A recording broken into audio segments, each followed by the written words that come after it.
Oke, Assalamualaikum warahmatullahi wabarakatuh. Waalaikumsalam warahmatullahi wabarakatuh, Ibu. Selamat pagi semuanya. Di kuliah online hari ini kita membahas tentang audit atas utang dagang dan utang yang tidak dicatat. Nah, pembahasan ini memang lebih difokuskan di materi praktikum ya. Nanti di materi kuliah ada lagi.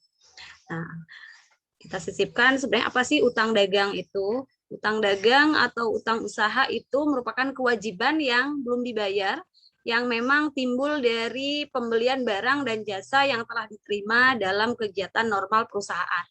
Jadi barang atau jasanya sudah kita terima tetapi belum kita bayar sehingga timbul utang dagang atau utang usaha.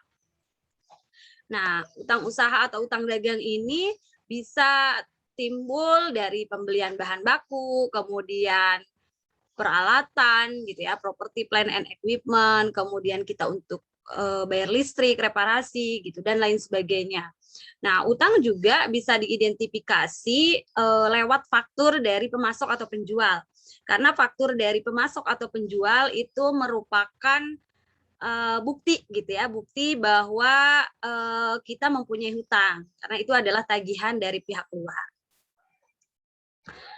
Nah, selanjutnya di praktikum hari ini kita membahas tentang utang di PT BCP itu sendiri. Nah, jadi sistem utang di PT BCP ini menggunakan sistem voucher. Nah, bagaimana sih sistem voucher ini?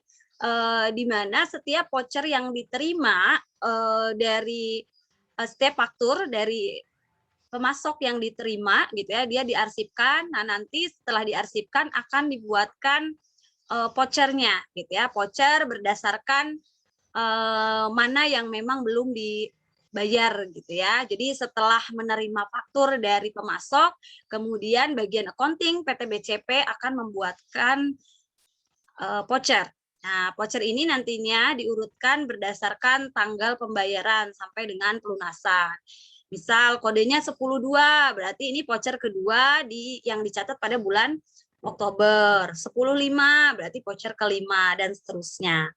Nah, adapun yang memang berkaitan dengan penyimpangan gitu ya. Jadi perlu kita waspadai atau kita perhatikan hal-hal apa sih yang bisa menyebabkan adanya kondisi utang yang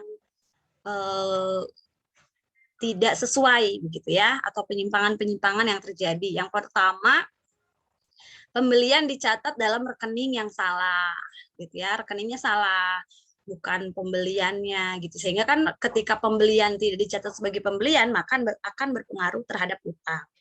Kemudian utang yang dicatat adalah utang kepada perusahaan fiktif gitu ya. Nah, berarti vouchernya juga fiktif juga gitu ya. Voucher kemudian faktur juga berarti fiktif. Nah, kemudian yang ketiga, pembelian dan utang dicatat dalam periode akuntansi yang salah.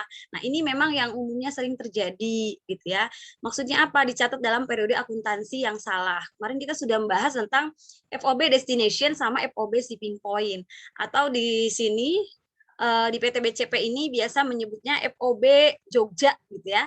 FOB Yogyakarta dan FOB Jakarta atau FOB Malang. Nah, apa sih maksudnya gitu? Ketika FOB Yogyakarta artinya barang tersebut ketika sudah sampai Jogja baru kita akui sebagai persediaan.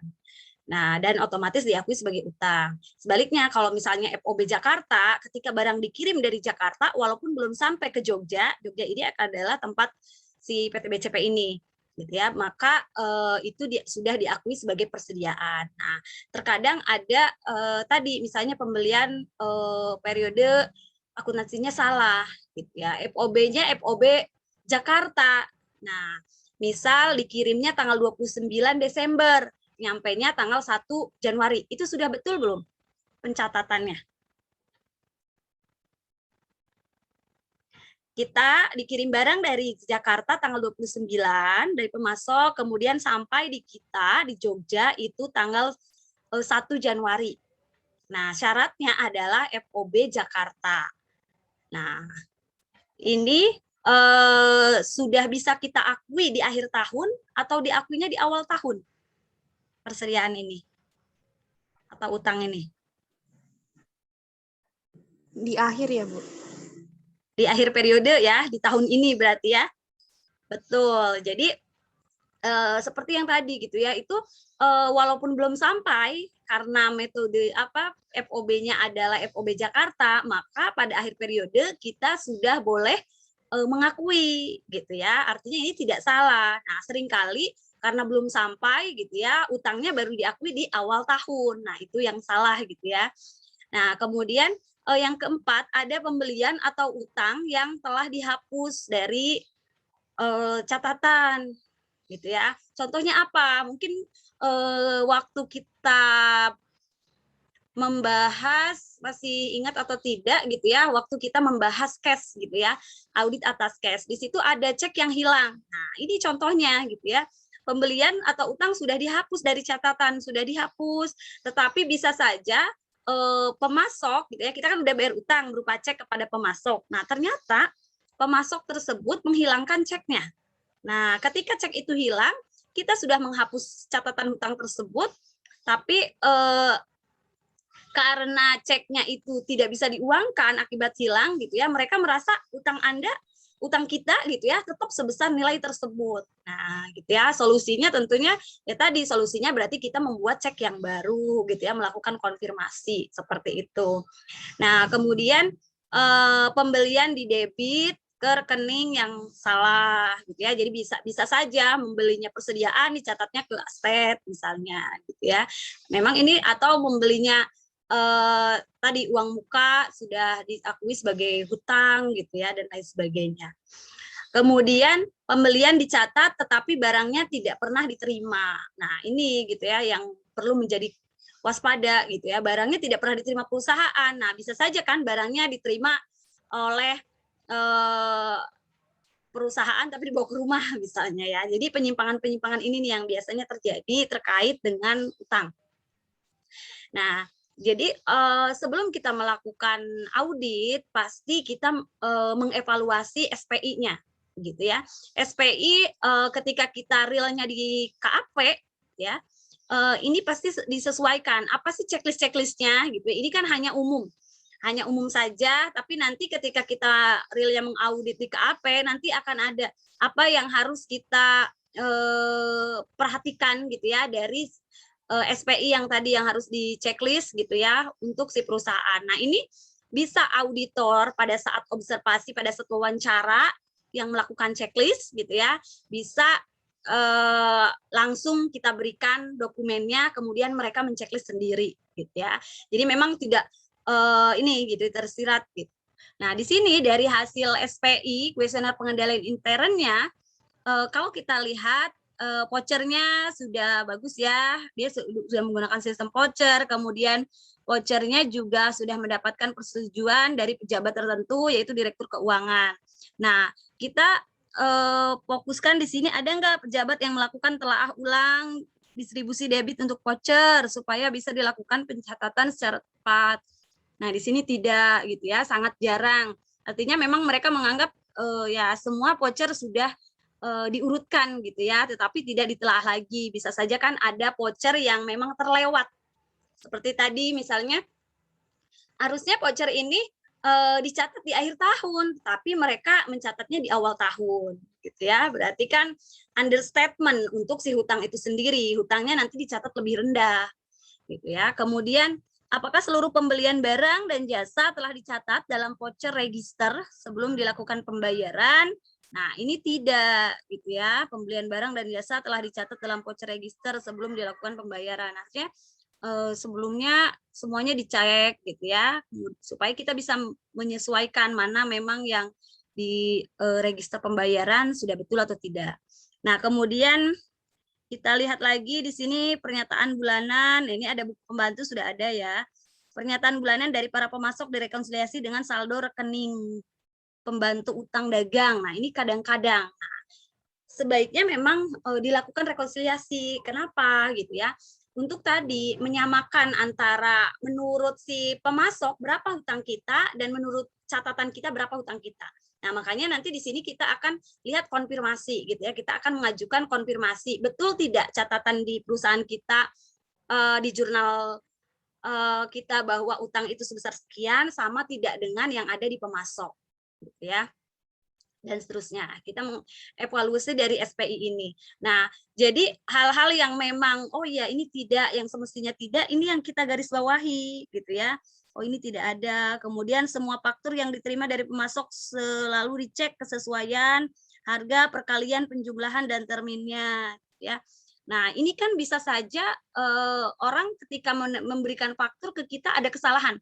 Masih ingat waktu itu di bab persediaan gitu ya, ada yang salah hitung ya, ingat nggak?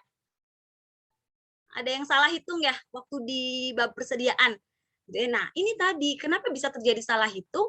Karena tidak dicek terlebih dahulu, gitu ya. Coba kalau misalnya ada yang sudah dicek, jadi langsung ketahuan pada saat menerima si barang tersebut. Nah, kemudian ini perusahaan yakin bahwa klaim terhadap barang-barang yang rusak segera diproses, katanya tidak. Apakah terdapat faktur yang tidak sesuai? Laporan penerimaan barang dan pesanan pembelian dilakukan telah secara ulang secara periodik. Nah, ini tidak. Nah, jadi dari sini berarti yang kita fokuskan hal-hal yang tadi itu gitu ya, terkait voucher kita harus cek ulang gitu ya. Kemudian ya tadi yang sifatnya memang jarang dilakukan, kemudian kadang-kadang, kemudian yang tidak itu yang harus kita tentukan karena ini berkaitan dengan resiko pengendaliannya gitu ya. Nah, di sini teman-teman kita melihat prosedur pengendalian dari PT BCP. Jadi G1 ya. Teman-teman sudah pegang bukunya? Ya, sudah disiapkan bukunya? Buku 1, kemudian buku 4. Ya, yang belum silahkan sambil dibuka dulu. Silahkan dibuka buku satunya itu di tugas 6 ya? Tugas 6 atau tugas 5? Sudah dibuka buku 1? 5, Bu.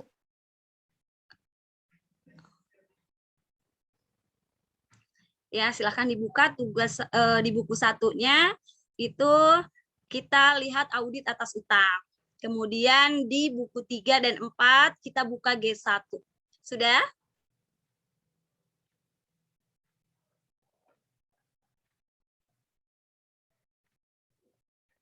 Sudah?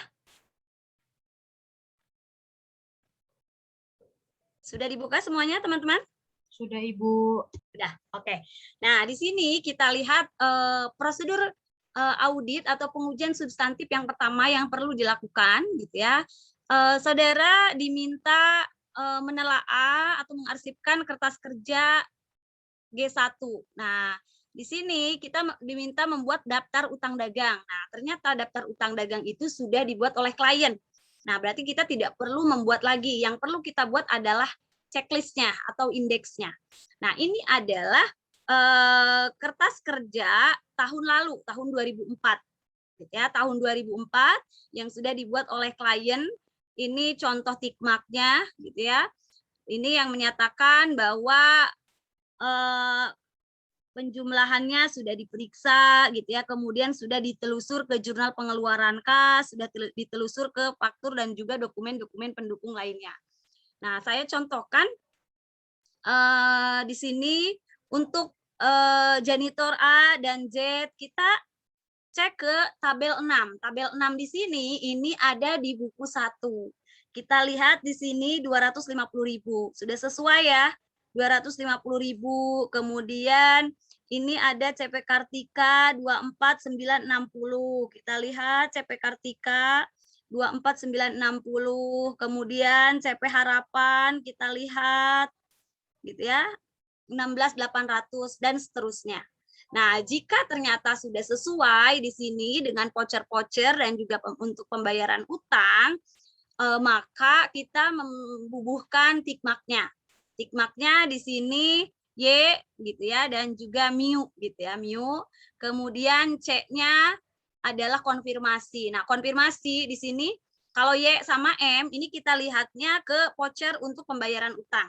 Nah, kalau konfirmasi kita sesuaikan dengan konfirmasi yang ada di buku 4. gitu ya, karena tidak semua perusahaan dilakukan konfirmasi.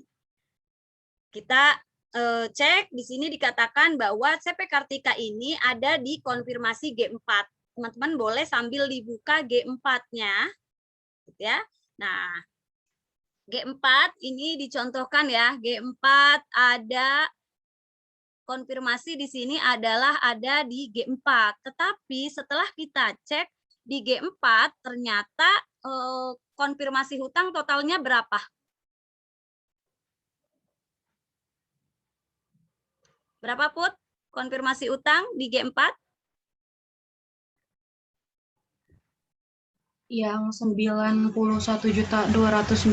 bukan, Bu? Ya, betul. Gitu ya. Jadi 91.236. Nah, dari sini sebenarnya kita sudah perhatikan gitu ya. Oh, ini ternyata ada yang beda nih gitu ya. Tetapi CP Kartika di sini sudah ada konfirmasinya di G4, tetap kita masukkan CG4. Nanti ketika ada masalah, oh ini ada berarti ada yang belum dicatat nih hutangnya, entah kesalahan ada di CP Kartika, di pemasok kita, atau kesalahan ada di PT BCP. Nanti akan kita telusuri, gitu ya. Tetapi sampai di sini adalah tanda dari CG4 adalah bahwa CP Kartika ini ada di konfirmasi G4. Paham? Ya. Oke, untuk yang lainnya di sini tadi janitor A dan Z, oh sudah ada betul 250, berarti Y, Miu, gitu ya. Kemudian yang lainnya lagi, Casanova 140 gitu ya, Y, Miu. Karena tadi Casanova kalau tidak salah tidak ada di konfirmasi, begitu ya. Jadi yang ada di konfirmasi, yang G4, G5, G6, G7, ya, ini boleh dimasukkan di sini sebagai konfirmasi, begitu ya, yang ada saja. Misalnya, oh ada yang Dokter Hasan ada nih. Nah, jika ada di antara G4, G5, G6, G7, maka dibubuhkan di sini. Seperti yang tahun lalu. Paham untuk G1? Ibu izin bertanya, Bu. Ya, silakan. Itu yang janitor A dan Z itu di vouchernya 250. Kalau yang di G1-nya itu 2.500.000. Oh, ini ada typo ya? Ada typo harusnya sebesar 250. Coba ini dihitung kembali. Dihitung kembali, ini harusnya 250. Ada typo. Ini ya. Jadi ininya bukan 2.500.000 tapi 250. Nah, 5, 10, 21. Ya, betul. Ini 5. Ini 5 tambah 6, 11, 11 tambah 4, 15, 15, 19, 2. Tambah 7, 26. 6, 2 ke sini. Oke, jadi yang di G1 itu teman-teman diperbaiki harusnya 250.000. Jadi ada typo di situ ya. Oke, ada lagi Mita? Cukup, Bu, dari saya. Oke, sekarang kita lanjut untuk selanjutnya kita membubuhkan sebelum membuat G2 ya. Sebelum membuat G2 atau mau G2 dulu boleh gitu ya. Kita mengecek konfirmasi. Nah, di sini kita mengecek konfirmasi contoh yang tadi konfirmasinya adalah yang CP Kartika ini gitu ya. CP Kartika tadi di G1 itu ada, tetapi nilainya sebesar 24960. Nah, kalau kita perhatikan di sini tagihan gitu ya, tagihan konfirmasi dari CP Kartika dia menyatakan bahwa utangnya 91 sekian. Sedangkan perusahaan kita PT BCP, klien kita baru mengakui 24 juta sekian. Nah, artinya ada utang yang memang belum dicatat. Nah, utang yang belum dicatat nanti akan kita cari, akan kita buat di G2. Gitu ya, sehingga di sini contohnya 24960 ada di G1 dan sisanya ada di G2. Keterangannya adalah klien mencatat dalam bulan Januari 2006. Lihat G2 dan juga adjustment-nya ya. Jadi nanti ini saya contohkan. Jadi nanti teman-teman membuat konfirmasi di sini sesuai dengan yang ada gitu ya. Untuk G3-nya juga ya, G3, G5, G6, G7 itu semuanya dibubuhkan tick mark. Tick mark-nya seperti ini saja. Nah, kemudian selanjutnya sekarang kita ke G2. G2 ini membahas utang yang belum dicatat. Nah, utang yang belum dicatat, kalau tadi utang yang memang sudah dicatat, ya sekarang ada utang yang belum dicatat. Nah, utang yang belum dicatat, hal-hal yang perlu kita perhatikan apa gitu ya. Ini kita memeriksa voucher-voucher mulai tanggal pelaksanaan pemeriksaan sampai dengan beberapa hari setelah tanggal neraca. Makanya di dalam di buku 1 gitu ya, di buku 1 itu ada voucher-voucher register dari mulai 31 Desember sampai dengan setelah tanggal neraca atau 1 Januari ke atas gitu ya. Nah, kemudian selain itu juga kita ada daftar penerimaan. Jadi ada tabel 6, setelah tabel 6 itu ada namanya tabel 7. Nah, tabel 7 itu adalah daftar penerimaan. Kenapa sangat penting? Seperti tadi di awal sudah dijelaskan bahwa utang itu kemungkinan ada kesalahan bukan perhitungan. Nah, apa perhitungan bisa jadi gitu ya. Di sini kesalahan periode akuntansinya. Utang yang harusnya dicatat tahun depan dicatat tahun ini, atau sebaliknya utang yang harusnya dicatat tahun ini malah dicatatnya di tahun depan. Nah, makanya kita perlu mengecek penerimaan ini betul atau tidak gitu ya, berkaitan dengan FOB tadi. Kemudian faktor-faktor dari pemasok katanya kita lihat pelajari informasi yang ini tambahan untuk yang poin 1 dan selanjutnya. Nah, kita cek informasi tambahan. Sebagai bagian dari pemeriksaan terhadap utang yang tidak dicatat, saudara telah melakukan telaah ulang voucher register ya, dan juga jurnal pengeluaran kas dari 1 Januari sampai 10 Januari. Ini sudah menguji, sudah mengarsipkan ke penerimaan barang, sampai dengan tanggal 24 Januari, saudara bisa berasumsi bahwa tidak satupun pengeluaran kas yang dilakukan sejak tanggal 11 sampai dengan 24 yang berkaitan dengan periode pemeriksaan. Tidak ada faktur yang belum diproses. Nah, selanjutnya di sini ada toko Dian Kencana. Nah, ini tadi yang kalau teman-teman masih ingat dulu waktu kita membahas tentang cek yang beredar gitu ya di audit atas kas. Nah, di sini disampaikan bahwa PT BCP ini sebenarnya sudah bayar gitu ya kepada toko Dian, tetapi toko Dian menghilangkan ceknya sehingga tidak bisa dicairkan. Nah, konfirmasi di sini sebagai bagian dari kertas kerja indeks G3. Makanya ketika di G3 walaupun kita sudah membayar nih. Kita sudah membayar, sudah mencatat di dalam pengeluaran kasnya gitu ya. Oh iya ini pembayaran utang. Ternyata karena sampai sekarang dananya itu belum ditarik, otomatis kita harus membalikan gitu ya utangnya seperti yang kita catat pada cek yang beredar di audit atas kas kemarin gitu ya.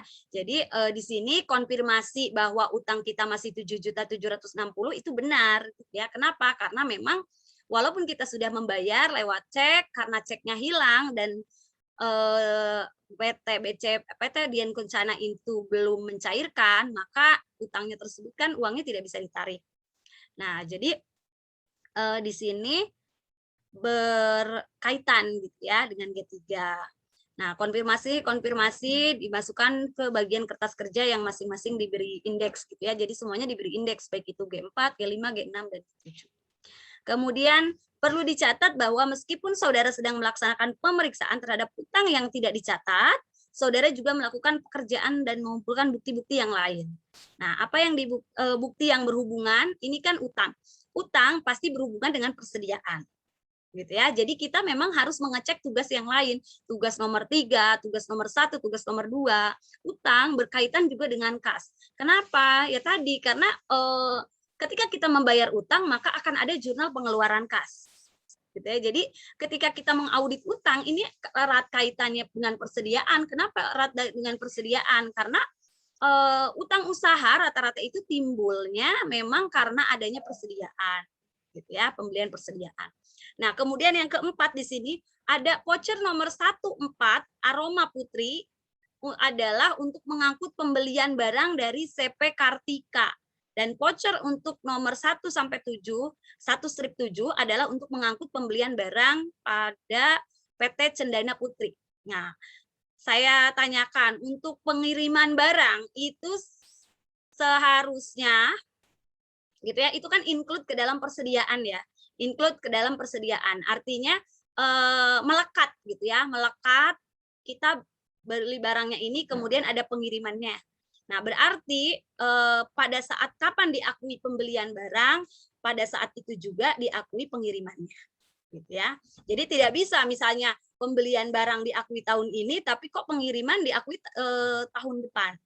Jadi harus sama. Nah, ini Aroma Putri nih. Berarti kita nanti akan cek si Aroma Putri ini pengiriman barang untuk CP Kartika dan CP Cendana ini sudah diakui belum? Gitu ya, sudah diakui belum hutangnya? Gitu ya, disesuaikan. Kalau CP Kartika dikirimnya itu kita akui hutangnya itu di 31 Desember, berarti Aroma Putri juga harus kita akui hutangnya di 31 Desember. Gitu. Jika misalnya Cendana Putri diakui di 1 Januari, maka Aroma Putri pun pengirimannya harus di 1 Januari. Paham? Karena pembelian persediaan itu melekat dengan melekat dengan pengiriman.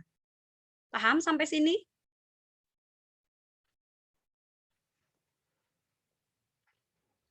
Oke. Selanjutnya di sini kita akan membuat atau menyelidiki ini gitu ya, membuat G2. G2 itu penyelidikan terhadap utang usaha yang tidak dicatat. Nah, kurang lebih seperti ini. Ini kita mengecek, saya contohkan satu, ada nomor voucher, nama perusahaan, tanggal faktur, keterangan, dan jumlah. Nah, di sini apa sih tujuannya? Gitu ya. Tujuannya tadi kita ingin memastikan bahwa memang hutang-hutang yang terkait di tahun 2005, yang dibayar tahun 2006 itu memang sudah diakui. Gitu ya, sudah diakui. Jadi pembayarannya memang tahun 2006. Tetapi kan hutang itu timbul tahun sebelumnya. Gitu ya, maksudnya utang itu timbul di masa lalu. Nah, sehingga kita harus memastikan ketika ada pembayaran 2006 memang sebelumnya itu sudah diakui. Nah, di sini juga kita harus memperhatikan di buku 1 itu chat of account-nya gitu ya, apa akunnya yang dipakai oleh klien gitu ya saat membayar. Kemudian kita juga harus mengecek buku 1 tadi yang berkaitan dengan tabel 6 dan juga tabel 7. Nah, setelah itu jika ada perbedaan di sini, ini kan ada ya, sudah jelas ini 1 sudah ada, nanti teman-teman ditelusuri lagi ada beberapa yang belum tercatat. Nah, jangan lupa dibuat AJP-nya. Nah, kita lihat di sini bagaimana gitu ya, kita menilai atau menyelidiki adanya utang yang tidak tercatat. Tadi disampaikan bahwa kita mengecek ke informasi tambahan dan juga kita mengecek ke tabel-tabel ini, gitu ya. Nah, kita mengecek ke tabel-tabel ini, kita lihat ada cuplikan daftar penerimaan Desember 2005 dan daftar penerimaan Januari 2006. Nah, di sini tujuannya adalah kita memastikan bahwa memang daftar penerimaan di tahun 2005 itu sudah benar dan di tahun 2006 itu sudah benar. Ini dikhawatirkan terjadi penyimpangan yang tadi disampaikan bahwa ada salah pencatatan periode akuntansinya. Kita cek satu-satu ya. Di sini untuk yang CP Kartika, tanggal pengirimannya 23 Desember, tanggal diterimanya itu 30 Desember, FOB Yogyakarta. Karena memang dua-duanya Desember, dan ingat FOB Yogyakarta artinya adalah ketika barang tersebut diterima atau datang di Yogyakarta, baru kita akui sebagai persediaan, atau baru kita akui sebagai utang. Nah, selanjutnya ini sudah benar ya. Kemudian yang kedua juga 24, kemudian 31 ini sudah benar. Sekarang kita cek tahun depannya, tahun Januari 2006. Di sini syaratnya adalah FOB Jakarta. Apa tadi maksudnya FOB Jakarta, Raihan?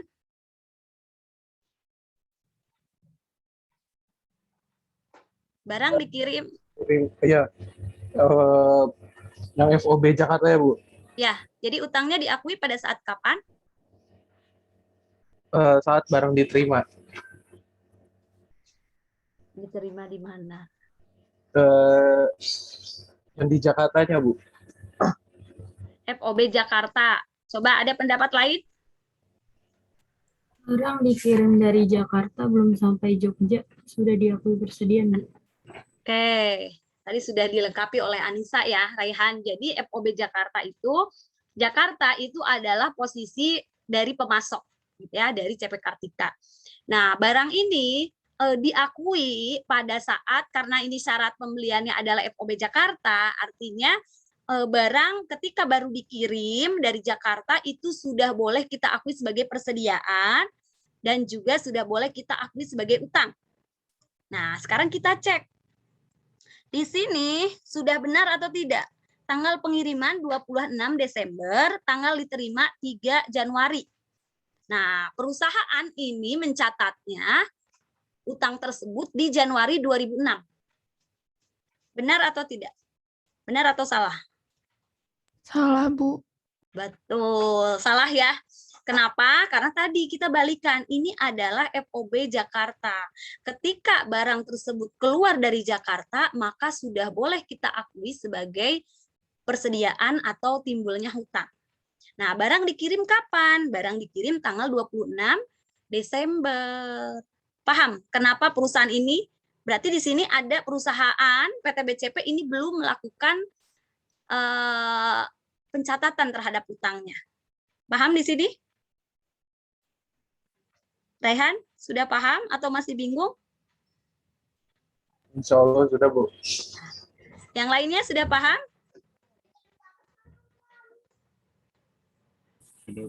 Paham ya? Oke. Insya Allah sudah, Bu. Sip. Jadi di sini kita cara mengeceknya, gitu ya. Nah, selain itu, ini kan baru pengirimannya saja ya. Kita belum tahu nih berapa nilainya. Nah, bagaimana untuk mengetahui nilainya? Maka ada di tabel 7 yang lanjutannya nih, ada di voucher register. Kita lihat CP Kartika, gitu ya. CP Kartika dengan nilai 66336.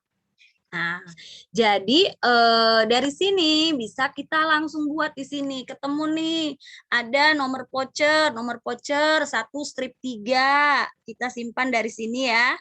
Nomor voucher, nama perusahaannya CP Kartika, tanggal fakturnya di sini 26 Desember, ya.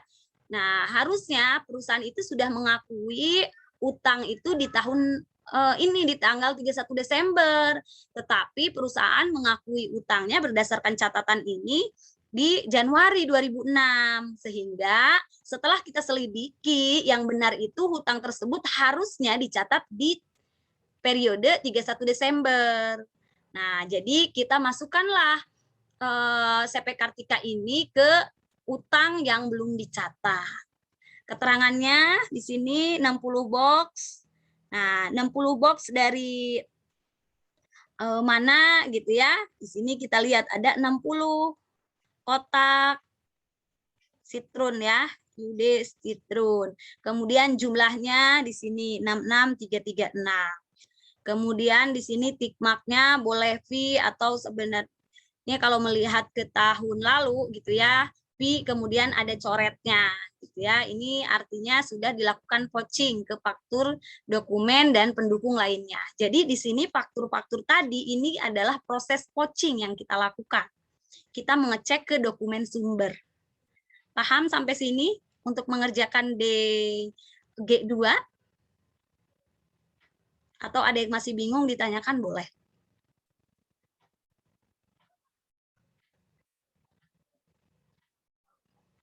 Oke, kalau belum ketemu yang bingungnya, sekarang coba perhatikan di sini. Ini adalah voucher register di Januari 2006. Dari informasi ini, ada tidak yang salah menurut kalian? Coba perhatikan satu-satu tanggalnya. Jadi tabel 7 ini berkaitan. Ini berkaitan dengan penerimaan dan juga voucher register ini berkaitan. Coba, ada nggak? Siapa yang ketemu?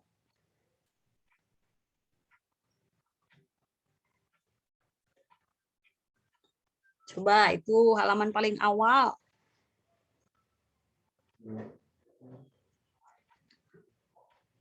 Coba ketemu nggak? Yang tanggal Cendana Putri bukan, Bu? Bagaimana yang Cendana Putri?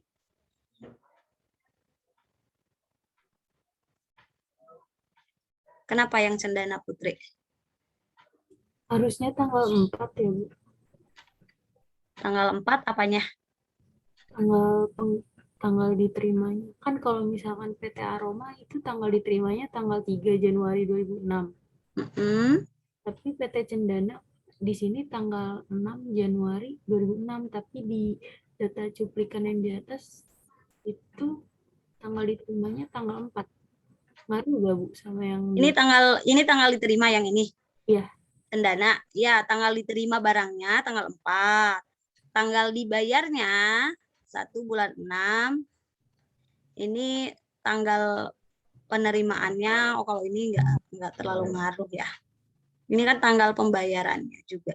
Kalau ini enggak terlalu ngaruh karena sama dengan Juni. Paling yang berpengaruhnya apa? Yang aroma tadi. Ingat nggak di sini? Nah, jadi kita perhatikan yang ini nih. Voucher Aroma Putri. Yang voucher nomor 14 sama voucher nomor 13. Nah, di sini kita lihat Aroma Putri. Ini pengangkutan barang 17 sama 13 katanya. Nah, 17 sama 13. CP Kartika atau PT Cendana Putri di sini ini diakuinya yang Cendana Putri ini diakuinya tahun ini kan?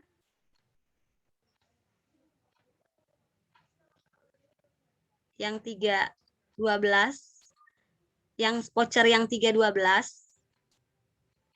Coba perhatikan voucher yang 3/12, penerimaan nomor 3/12. Ini kan diakuinya di tahun ini ya, ini pembayarannya.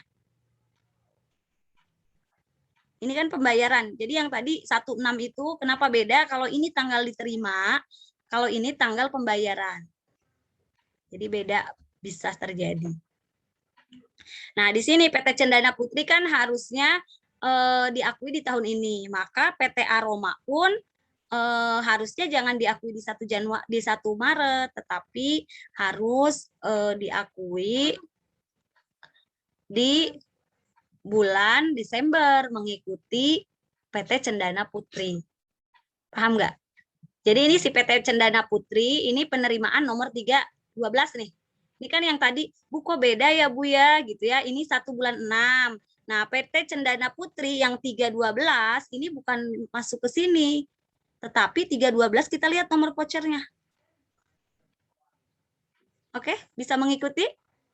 Jadi barang diterimanya tanggal 31 Desember, kemudian dibayarnya atau vouchernya itu ada nyampenya dibuatnya di tanggal 1 bulan 6 bulan 1. Oke, berarti yang ini Aroma Putri nanti ditambahkan. Ada lagi nih, coba ada lagi nggak yang menemukan? Coba kalian baca servis gas. Ini servis gas harusnya masuk ke mana? Masuk ke hutang tahun ini atau tahun depan? Tahun depan, Bu. Kenapa masuknya ke hutang tahun depan? Tanggal bayar. Coba dibaca. Voucher registernya dibaca. Keterangannya dibaca.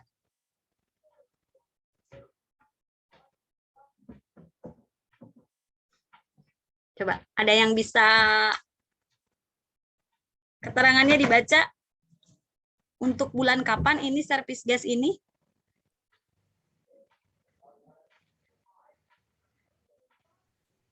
November ya, Bu? Ya, untuk 25 November sampai 27 November. Berarti harusnya hutang ini dicatat kapan? Di periode tahun ini, gitu ya, tahun diaudit Desember atau di Januari tahun depan? Desember, Bu. Desember, betul. Berarti ini ada Kesalahan ya? Paham nggak kesalahannya di mana? Ini kan pada saat perusahaan mengakui adanya hutang. Perusahaan baru mengakui hutangnya ini, servis gas, perusahaan mengakui hutangnya ini di bulan Januari. Padahal seharusnya hutang ini sudah ada di bulan Desember. Kita cek, sudah dicatat belum hutang ini? Kita cek ke G1, ada nggak servis gas?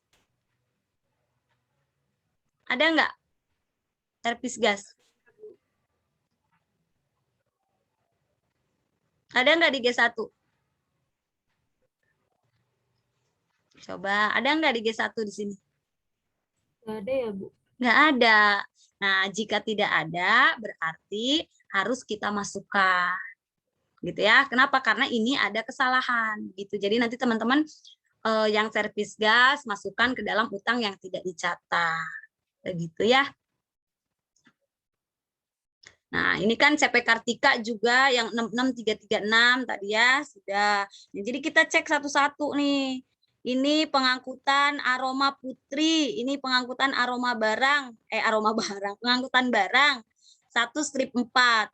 1 strip 4 kita lihat, voucher nomor 1 strip 4 adalah untuk mengangkut pembelian barang dari CP Kartika. Nah, CP Kartika yang 13. Oh, ke sini. Nah, di sini dikatakan bahwa voucher 14 ini untuk mengirimkan barang 13. Nah, jika CP Kartika ini kita akui di tahun sekarang, berarti karena tadi kata saya pengiriman barang itu melekat pada barang itu sendiri sehingga harus sama. Jadi PT Aroma pun artinya di sini harus kita catat di tahun ini. Paham ya? Tadi kan PT Kartika nih, CP Kartika tadi kan ada kekeliruan nih. 66 ini dicatat di tahun Januari 2006, padahal seharusnya dicatatnya itu di tahun 2005. Makanya kita masukkan ke sini. Nah, karena barang ini kan tidak langsung sampai, pasti ada pengiriman. Nah, yang mengirimkannya itu adalah PT Aroma, maka nilai PT Aroma pengangkutan barangnya sebesar 480.000 ini juga melekat ke CP Kartika. Jadi jika CP Kartika diakui tahun ini, maka PT Aroma pun diakui tahun ini. Paham? Ya, jadi nanti PT Aroma kita masukkan lagi ke sini. Oke, silakan. Ada pertanyaan tidak?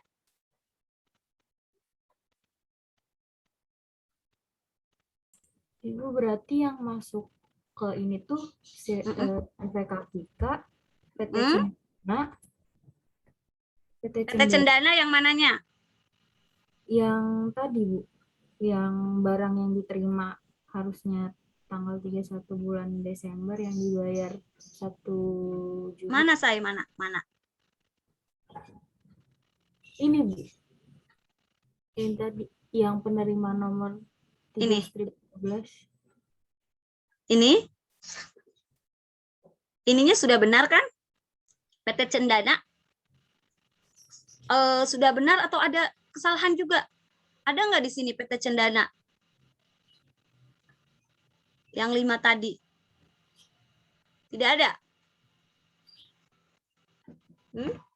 Ada tidak? Yang tadi PT Cendana kenapa, Bu? Ya, jika tadi memang tidak ada, belum dimasukkan, ya dimasukkan. Gitu ya. Jadi pokoknya di sini jika ternyata PT Cendana belum dimasukkan, gitu ya, berarti kita masukkan ke sini. Kemudian PT Aroma pun tadi karena dia itu melekat pada pengangkutan barang PT Cendana dan CP Kartika, maka dia pun akan dimasukkan terhadap utang yang belum dicatat. Sama satu lagi tadi apa? Servis gas. Ya, servis gas. Kenapa ada kesalahan? Karena perusahaan mencatat pada saat membayar. Jadi dia bayar gasnya itu baru di bulan Januari. Padahal harusnya karena servis gasnya ini terjadi di bulan November, maka utang itu harus diakuinya ya di bulan November, bukan di bulan Januari. Kan diakuinya pada saat terjadi, bukan pada saat dibayar. Oke, bisa mengikuti? Oh iya Bu, berarti cuma 3 aja ya Bu? Kok 3? Ada lagi tadi kata saya. Ada yang melekat, yang aroma putri. Iya, berarti Mm-mm. CV Kartika, Service Gas, Aroma Putri, sama Cendana tadi ya Bu? Ya mungkin coba dikerjakan dulu, nanti akan kita bahas di sesi Zoom berikutnya. Gitu ya. Oke, ada pertanyaan?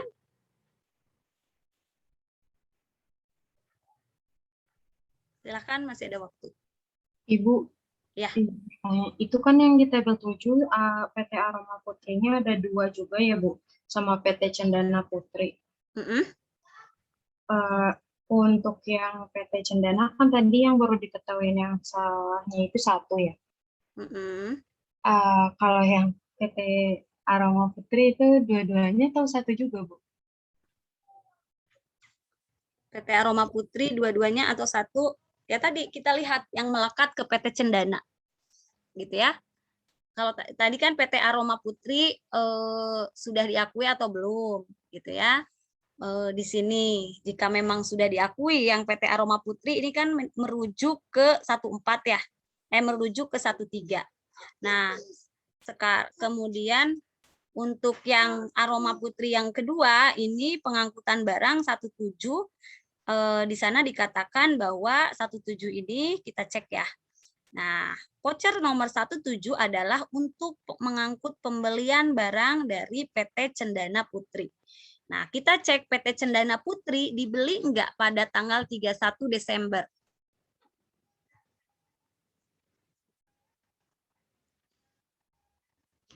Pada tanggal diakui kan pada tanggal 31 Desember?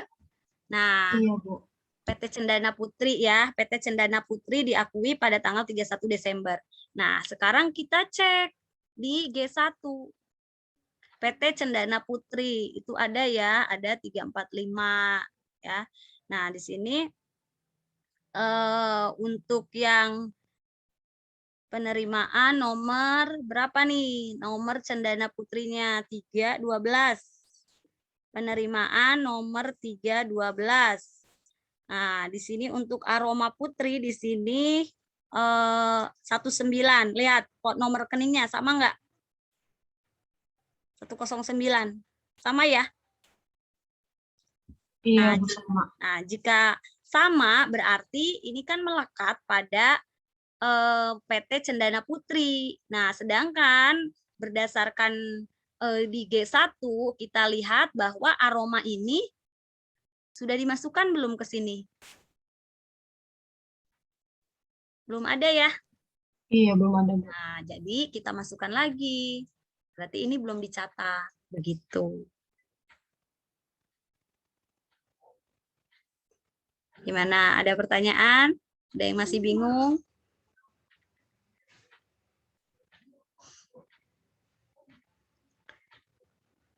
Silahkan.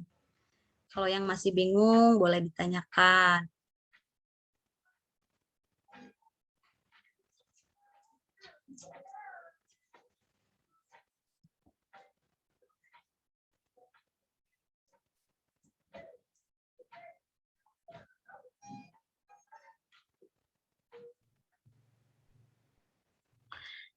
Oke, yang ini 109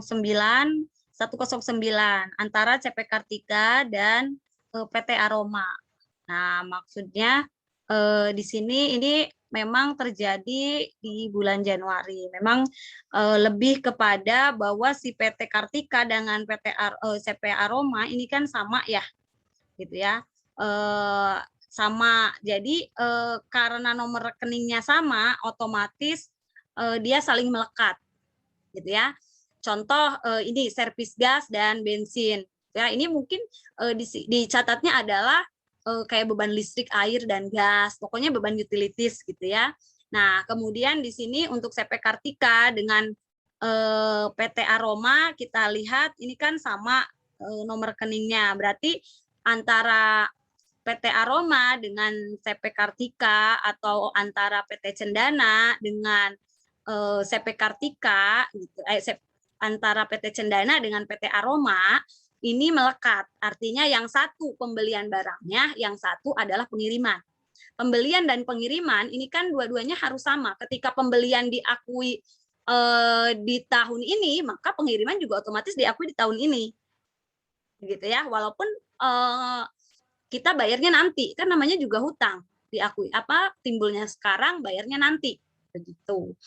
Nah, jadi di sini kita kan cek nih yang dua ini. Yang dua ini misalnya tadi yang CP Kartika yang 100 ini kan sudah jelas gitu ya, yang 100 itu yang CP Kartika itu sudah diakui yang 24 sekian itu. Nah, sudah diakui kan yang 24 sekian, kita lihat ya. Nah, CP Kartika di sini sudah diakui 24.960. Nah, PT Cendana juga yang diakuinya 345.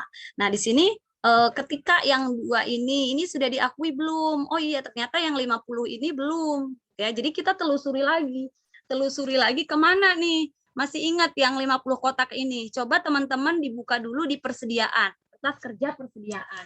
Kertas kerja C ya. Kertas kerja C masih ingat di persediaan itu ada keterangan bahwa 50 box telah diterima dari PT Cendana Putri gitu ya. Nah, jadi udah kita akui, ternyata sudah kita akui barangnya sudah diterima tetapi utangnya lupa gitu ya. Utangnya lupa belum dicatat. Nah, kalau utangnya lupa belum dicatat ya berarti kita lakukan pencatatan lagi gitu ya terhadap utangnya tadi yang 19.200 Cendana. Berapa Cendana tadi? Cendana Putri yang 50 box itu 19.200 ya. Nah, 19.200 berarti dimasukkan lagi ke sini. Kalau ini tadi kan udah masuk ya. Ini udah masuk ke G1. Yang ini belum masuk ke G1. Jadi kita masukkan karena belum dicatat. Nah, kemudian yang kedua CP Kartika ini juga belum dicatat di G1. Harusnya karena perusahaan PT BCP menganggap ini terjadi di Januari, padahal harusnya di Desember. Jadi kita catat sebagai utang yang belum dicatat. Kemudian PT Aroma karena ini merupakan pengangkutan dari barang yang dikirim oleh CP Kartika, ya jika CP Kartika diakui di tahun ini, maka PT Aroma pun sama diakui pengirimannya di tahun ini. Jadi kita simpan juga di sini, gitu ya. Jadi nanti ada 5 ya, betul nggak, Nis? Ada 5 ya, ada PT apa aja? Kartika, yang ini Cendana, Aroma, sama satu lagi yang Mitra Gas. Oke, bagaimana teman-teman? Sudah paham? Ada yang mau ditanyakan lagi, boleh?